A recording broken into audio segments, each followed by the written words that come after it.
सिन्नर तालुक्यात भरदिवसा chain snatching, महिलेच्या झटापटीत आरोपीची बॅग हाती. सिन्नर तालुक्यातील सोनेवाडी येथे भरदिवसा चेन स्नॅचिंगची घटना घडली.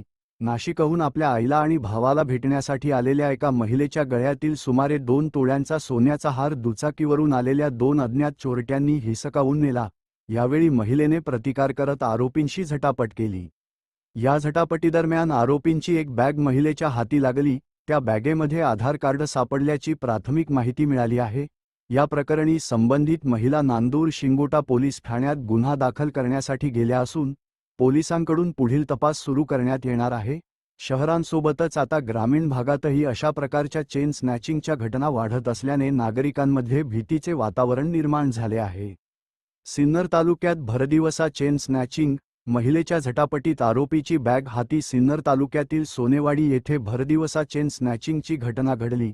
नाशिकहून आपल्या आईला आणि भावाला भेटण्यासाठी आलेल्या एका महिलेच्या गळ्यातील सुमारे 2 तोळ्यांचा सोन्याचा हार दुचाकीवरून आलेल्या 2 अज्ञात चोरट्यांनी हिसकावून नेला.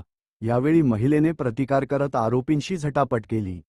या झटापटीदरम्यान आरोपींची एक बॅग महिलेच्या हाती लागली. त्या बॅगेमध्ये आधार कार्ड सापडल्याची प्राथमिक माहिती मिळाली आहे. या प्रकरणी संबंधित महिला नांदूर शिंगोटा पोलीस ठाण्यात गुन्हा दाखल करण्यासाठी गेल्या असून पोलिसांकडून पुढील तपास सुरू करण्यात येणार आहे. शहरांसोबतच आता ग्रामीण भागातही अशा प्रकारच्या चेन स्नॅचिंगच्या घटना वाढत असल्याने नागरिकांमध्ये भीतीचे वातावरण निर्माण झाले आहे.